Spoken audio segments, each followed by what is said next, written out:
Bonjour à toutes et à tous, c'est Romain Daubry de l'Atelier des Options pour notre rendez-vous hebdomadaire, l'Hebdo des Options, que nous préparons chaque semaine avec Paul Marcel, que vous retrouverez tous les lundis à midi sur la chaîne YouTube l'Atelier des Options.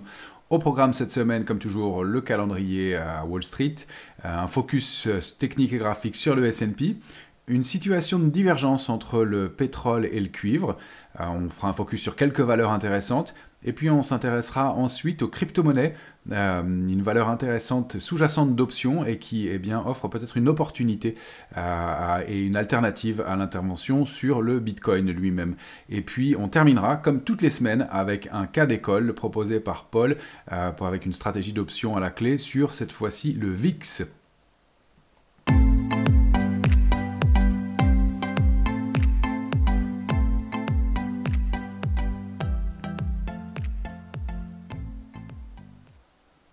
Alors c'est parti pour le calendrier hebdomadaire. Wall Street ouvre toujours à 14h30 et ce jusqu'au 28 mars. Nous n'avons pas encore changé d'heure en Europe. Par ailleurs, à surveiller cette semaine, lundi, les ventes au détail, marqueurs d'inflation. On a eu plutôt des bonnes nouvelles du côté de l'inflation. Ça n'a pas fait repayer franchement les marchés au moment de l'annonce, mais ça semble être moins au cœur de l'attention. Mercredi, rendez-vous avec la réunion de la Fed, décision sur les taux. Le consensus Fed Watch Tool indique 98% de stabilité au cours de cette réunion, donc pas de baisse des taux à venir manifestement, d'après le consensus qui est quasiment unanime sur le sujet, à surveiller, qui sera le gros rendez-vous de la semaine bien entendu. On aura jeudi moindre rendez-vous, l'indice de la Fed de Philadelphie, le Philly Fed, c'est ce qui sera à surveiller cette semaine avec le rendez-vous mercredi soir et le discours de Jerome Powell qui sera au cœur de l'attention des opérateurs. Côté micro-stratégie, micro-économie, on aura la publication jeudi de Micron aux États-Unis, de Nike et de FedEx. On va faire un focus sur Micron et sur FedEx. FedEx qui est un moteur de l'économie et qui peut-être présente des signaux graphiques à surveiller en tout cas, et une configuration sur le ratio put-call qui indique que les opérateurs sont assez prudents avant la publication.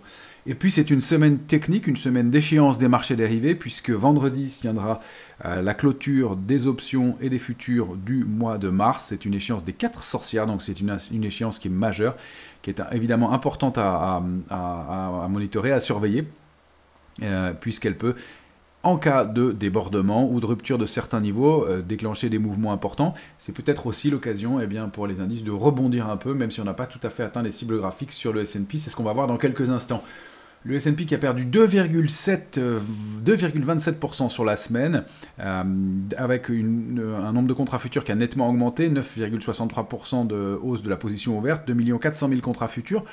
On a globalement la main qui est au vendeur, mais il faut rappeler qu'à l'approche de l'échéance des marchés dérivés, cette position ouverte est susceptible d'augmenter aussi. Donc il n'y a pas que de la pression baissière. On a connu encore une fois vendredi un nouveau contre-pied assez marqué sur le S&P, sur un niveau de support majeur. Comme je vous le disais, on est dans une configuration qui reste, à mon sens, une configuration de distribution sur les grands indices américains et notamment sur la tech américaine.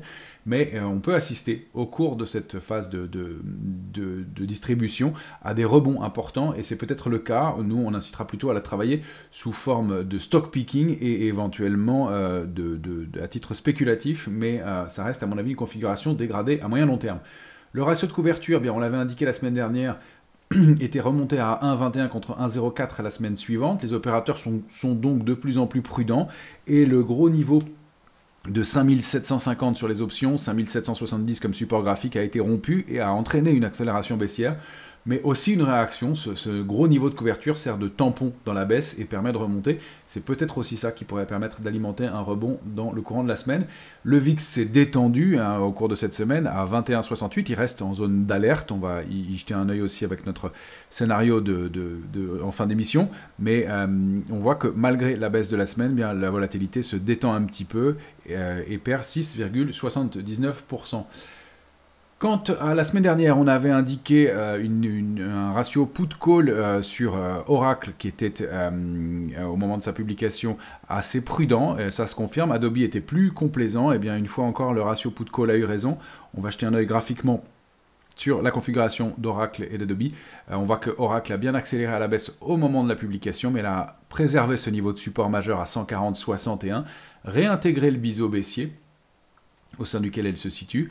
Et quand on zoome en journalier sur Oracle, eh bien, on a ce marteau et la réintégration du gap, donc comblement, gap baissier, puis réintégration, non seulement comblement de ce gap et réintégration du biseau baissier, donc on est en bas de cette structure avec eh bien, une réaction haussière qui ne s'est pas formée dans des volumes extraordinaires, mais on a quand même un signal de résilience sur ce titre, bien plus que sur Adobe qui a, elle, en revanche, accéléré nettement à la baisse. Si je vais me mettre en hebdomadaire, là, on était beaucoup plus complaisant sur Adobe et on était entre 432, au-delà de 432,47. Et puis la publication, eh bien, a entraîné le titre nettement à la baisse, une baisse significative sur la semaine de plus de 12%. On préserve quand même ce gros niveau de support à 386,50, mais quand on zoome en journalier, on voit qu'on est toujours installé après sous le gros gap baissier ouvert, et puis toujours sous la ligne, la borne basse du biseau en clôture à vendredi soir. Donc peut-être une réaction dans les jours qui viennent, mais pour l'instant, ça reste un peu dégradé. Donc ratio de put-call qui avait été, encore une fois, vérifié et intéressant. À suivre, on va regarder notre S&P. Est-ce que le rebond, j'avance un peu trop, est-ce que le rebond va se mettre en place cette semaine? De la même façon, on va jeter un œil sur notre S&P, graphique en journalier que vous avez sous les yeux. On était, si on dézoome un tout petit peu, quelques instants en hebdomadaire, on était, je vous le rappelle, dans ce grand trading range 5770, 6101, avec des extensions à 6149. Le passage sous 5770, 5750 a entraîné une accélération baissière, mais le gros niveau de couverture a permis aussi ce rebond. On reste en clôture, et là on va se repositionner en journalier. On reste en clôture sous ce niveau de 5648, mais on est bien installé à un trading range plus bas entre 5541 et 5770. On n'est pas allé chercher la cible baissière optimale du mouvement de baisse. On n'a pas comblé aussi ces grands gaps ouverts début août, mais on a quand même une réaction assez significative de plus de 2% en fin de semaine, avec des volumes qui sont modestes, mais à surveiller. Peut-être encore un peu de volatilité à venir. Est-ce qu'on va aller chercher cette cible à 5441 ou aller déborder 5648 et commencer à entamer un rebond de court terme? On est un peu dans une situation d'indécision. Encore une fois, la semaine technique d'échéance des marchés dérivés peut entraîner des mouvements, encore une fois, à l'aspect technique, des arbitrages qui peuvent permettre à l'indice de rebondir quelque temps et pour l'instant de se stabiliser en tout cas. On a quand même une configuration qui reste dégradée avec des volumes plus importants dans les mouvements de baisse. On se méfie de ce rebond, même s'il peut être important, et si on redépasse 5770, ça laisserait installer un range plus haut, aller chercher des extensions et former une figure graphique de long terme. Mais pour l'instant, c'est la mesure actuelle des éléments. Focus ensuite, on a une situation de divergence entre le cuivre et le pétrole. On indiquait la semaine dernière une situation de backwardation sur le crude. Les opérateurs, donc le contrat à terme sur l'échéance en cours était plus haut que les mois suivants. Ça signifie que, et c'est une situation qui est considérée comme anormale, ça signifie que les opérateurs s'attendent à un mouvement de baisse complémentaire. Pour l'instant, on va le voir tout de suite sur le pétrole, ça n'a pas eu lieu. Ce mouvement de baisse ne s'est pas matérialisé malgré une fausse sortie sous le niveau de support qu'on avait indiqué. Or, le cuivre, lui, est en situation de contango, donc situation considérée comme normale. Et là, on a plutôt un scénario haussier qui se met en place. Alors, on va regarder tout de suite graphiquement le light crude oil en hebdomadaire. On avait indiqué ce triangle rectangle avec une borne basse plate, une borne haute inclinée, des plus hauts de plus en plus bas, et en revanche un support systématiquement payé à 66,75 depuis le mois de novembre 2021. On est stabilisé ici, on a fait une fausse sortie sous ce niveau, mais en clôture hebdomadaire, on préserve bien 66,75, 67,18 à la clôture de vendredi. Donc on a l'air de ne pas vouloir baisser, même si le momentum n'est pas très fort. En revanche, quand on va regarder le cuivre, là je vais me mettre tout de suite en mensuel, on a une situation haussière qui est bien établie. Le cuivre que vous avez donc ici sur le long terme est installé depuis mai 2009 entre 2,13 bornes basses et 4,55 bornes hautes, très large trading range, testé plusieurs fois, encore une fois au mois de mars 2020. Rebond contre ce gros niveau de résistance donc de 4,55 avec une tentative de débordement qui a duré plusieurs mois entre mai 2021 avant un échec marqué en avril 2022. Mais le repli d'avril 2022 ne renvoie pas au bas du range. Au contraire, on s'arrête sur cette grosse médiane à 3,30 et on rebondit et on forme depuis une ligne de tendance haussière qui est bien visible ici, de long terme cette fois-ci, et qui débouche sur le débordement. Pour l'instant, on n'a pas encore clôturé le mois, on n'est que le 17 mars, bien au-delà de 4,55. Donc, a priori, le signal est haussier, il sera confirmé en mensuel, mais en hebdomadaire, c'est bien le cas déjà, à confirmer donc de débordement de ce niveau de 4,55, la sortie de ce gros trading range, et une réactivation haussière sur le cuivre, dont on rappelle qu'il est un moteur, un indicateur de la santé économique, donc manifestement positif, contrairement à ce qu'on peut lire sur le pétrole pour l'instant, avec en mire 5,91, vous avez les premiers niveaux de résistance à 5,06, 5,46 puis 5,91 comme cible idéale, et si on s'installe vraiment en mensuel au-delà du range de 13,455, la cible de long terme, elle se situe à 6,98, donc près des 7, c'est manifestement ce qui se met en place à long terme sur le cuivre, qui a l'air plus fort et dont le signal est plus franc que ce qu'on peut observer sur le pétrole. Alors on va comparer les deux actifs, parce que toujours intéressant de voir cette divergence. Et quand on indique les deux en même temps, je vais supprimer les objets affichés sur le graphique.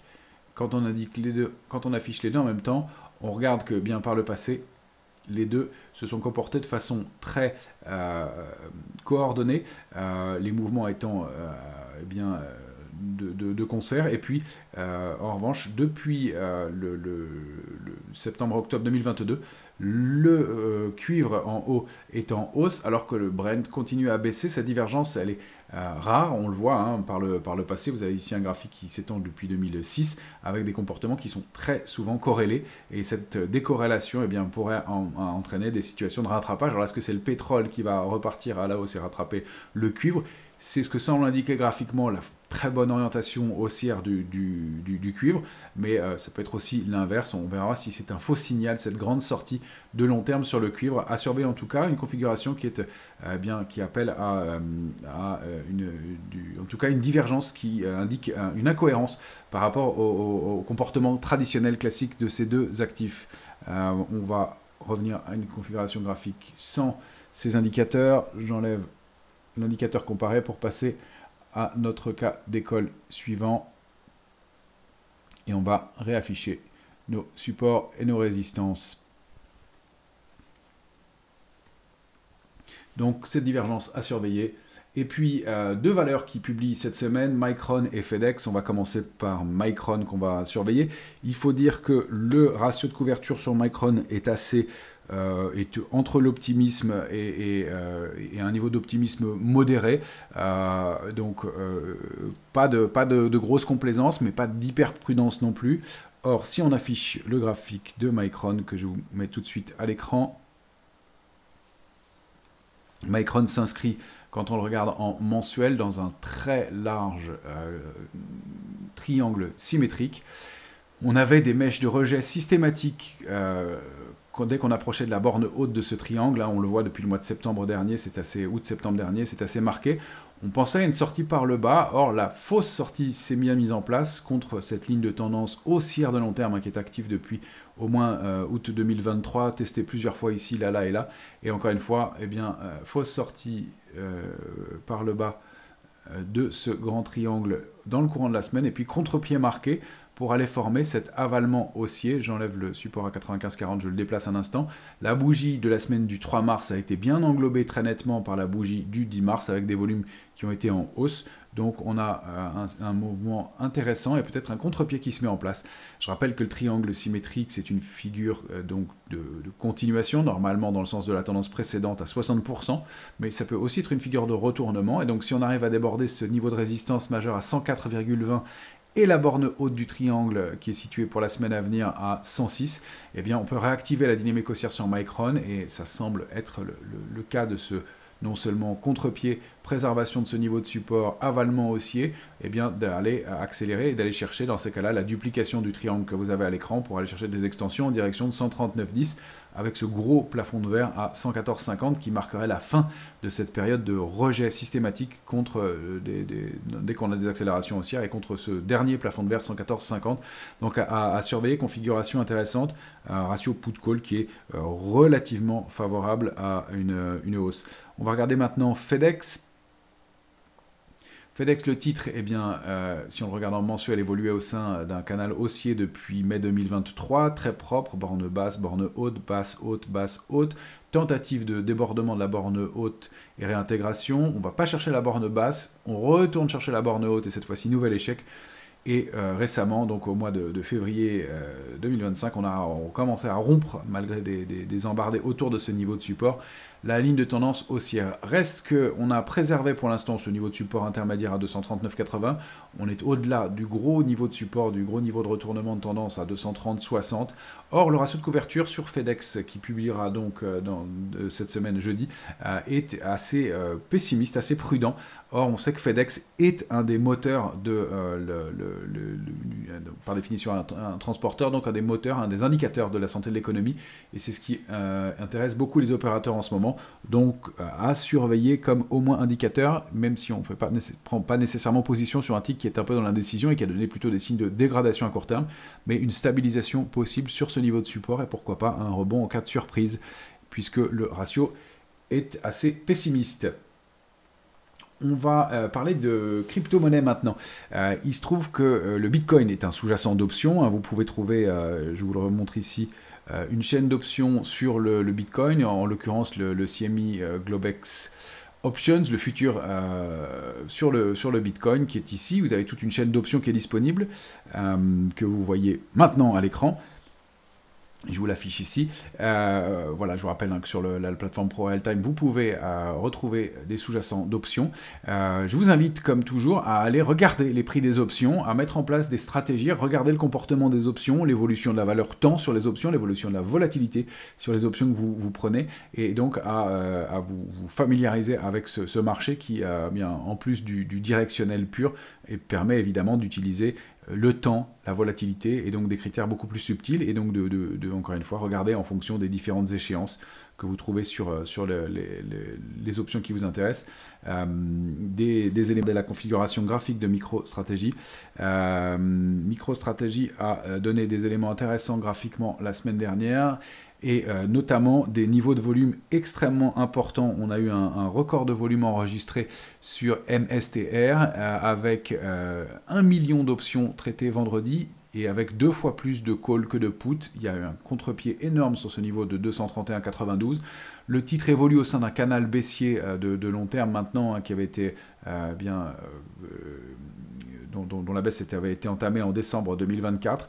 On est allé travailler la borne basse plusieurs fois, et là, cette vive réaction en fin de semaine, un avalement aussi en hebdomadaire, qui a eu lieu aussi ici, et une réaction intéressante. Alors, on a ce plafond de verre à 310 à aller déborder, mais si on regarde la configuration au journalier, il s'est passé quelque chose de vraiment important sur ce titre, c'est que la bougie de vendredi permet d'enregistrer un gap haussier, peut-être un gap de rupture avec la tendance précédente, de laisser aussi, au-delà de ce gap haussier, un autre gap en face qui permet de former un island reversal.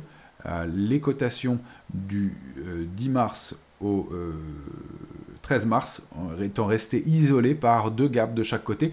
On aime mieux que ce soit tout en bas de marché, plus bas que les plus bas récents, mais ça forme quand même 7 îlots de renversement. Ces cotations isolées peuvent marquer le retour des acheteurs, et donc ce niveau de 310 qui pourrait être à déborder permettrait de valider un petit double appui et d'aller chercher des extensions contre ce niveau de résistance à 339,50, de sortir du canal baissier de long terme et d'aller chercher, pourquoi pas, cette cible graphique qui est située aux alentours de 386,40, peut-être un petit peu au-delà pour la cible idéale, mais c'est un gros niveau de résistance, 386,40, on peut ajuster en fonction de la zone de résistance jusqu'à 389,20, un possible mouvement de réactivation haussier qui est à surveiller donc sur le titre MicroStrategy, avec une situation d'option extrêmement importante détectée pour vous par Paul aussi cette semaine. Et puis on va continuer notre émission avec ce dernier cas de figure. Le cas de Paul cette semaine sur le VIX, est-ce qu'il ne serait pas temps de mettre en place un bear call spread? En effet, le VIX qui avait fortement accéléré à la hausse rebaisse un peu. Or, dans ces configurations-là, et avec la configuration actuelle, selon ce qu'on appelle un setup, une configuration très précise, Paul a une alerte qui lui permet de prendre un trade à vendredi soir dernier en clôture. Ce trade avec la configuration et le money management exact que Paul a mis en place, sur 157 trades, vous avez le VIX sous les yeux, sur 157 trades, donc sur 157 bear call spread depuis 2007, il obtient 93% de réussite. Voilà la façon de travailler de Paul. Je vous le rappelle ici, hein, le système et le principe de l'atelier des options, c'est de vous donner du contenu pour comprendre les options, les intégrer, et la formation que nous allons proposer et que nous essaierons de mettre en place à partir on vise la mi-avril, qui sera, j'espère, disponible à ce moment-là pour vous tous, est basée sur des configurations et des stratégies back-testées, donc testées dans le temps, et pour lesquelles on essaye d'obtenir un niveau de réussite important. C'est Paul qui les a mis en place grâce à des différents outils de test par le passé pour voir quelles sont les configurations favorables, le tout étant d'obtenir un ratio de réussite qui sont très importants pour être en confiance quand on travaille ces trades et en même temps avoir avec soi des probabilités évidemment significatives, bien entendu. Fin de la petite parenthèse. Donc sur le VIX, bear call spread à 30 jours avec un money management qui est assez spécifique. Alors, je rappelle que le bear call spread consiste à vendre une option, vendre un call, vendre une option d'achat, donc pour encaisser de la prime à un niveau qu'on va déterminer en fonction de la stratégie et qui est justement ajusté à chaque fois pour optimiser par Paul. Donc on vend une option d'achat, on vend un call par exemple autour de 27, et puis pour limiter son risque à la hausse, si notre scénario s'avère défavorable, on va aller acheter un call de prix d'exercice supérieur qui va venir en débit de la stratégie de ce qu'on a encaissé, mais qui va nous coûter moins cher. Le point mort, on le situe toujours avec l'écart entre ce qu'on a encaissé sur la vente de call et puis le débit que nous a coûté l'achat de call, et on calcule en fonction de ça le point mort. Alors, c'est le niveau jusqu'auquel on gagne. Donc, si la volatilité remonte au-delà de cette vente de call, mettons qu'on ait pris le prix d'exercice 27, elle arrive jusqu'au point mort, on est toujours gagnant ou neutre sur la stratégie à partir de ce point mort, selon la somme qu'on a encaissée, et au-delà, on est en perte, jusqu'à l'achat de call qu'on a fixé. Donc évidemment, si on veut prendre moins de risques, on va acheter un call plus bas, mais si on achète ce call plus bas, il nous coûte par définition plus cher, et donc il vient en moins dans le gain potentiel de la stratégie. Et donc si en revanche, le VIX reste sous ce niveau dans les 30 jours qui suivent, et donc sous notre point mort au moins, la stratégie s'avère gagnante, et c'est manifestement ce qui est en train de se mettre en place graphiquement. On le voit bien, et là je vais dézoomer et enlever les bornes de la stratégie approximative encore une fois. On voit que le VIX a formé un rejet important contre ce niveau de résistance majeur à 28, un niveau qu'on n'avait pas testé depuis la panique du mois d'août dernier. Rejet assez marqué, on était en zone d'alerte, on a mis un pied en zone d'alerte forte, et en tout cas au milieu de la grande zone d'alerte, on revient sous ce niveau de 23,35, donc en niveau de vigilance, donc c'est pas un niveau de volatilité neutre. Toujours intéressant quand on vend des options d'avoir de la volatilité au moment où on les vend pour profiter de la baisse de cette volatilité. C'est manifestement ce qui est en train de se mettre en place, et donc de revenir peut-être à ce niveau de support à 18,36 qui est le bas du niveau de vigilance. On n'est plus du tout en complaisance, en optimisme, et encore loin de l'euphorie pour l'instant, et manifestement ce qu'on avait construit comme hausse depuis le 21 février dernier sur la volatilité est en train de se retourner, donc détente. On propose cette semaine une stratégie de bear call spread comme la semaine dernière sur l'euro-dollar. On fera le suivi de cette stratégie sur l'euro-dollar quand elle sera terminée. Mais pour l'instant, on reste avec cette même stratégie cette semaine, mais parce qu'elle s'avérait intéressante. On proposera d'autres types de stratégies sur les options au fur et à mesure de nos différentes émissions. Mais pour l'instant, il s'est avéré que c'était la configuration la plus intéressante. On en fera d'autres par définition.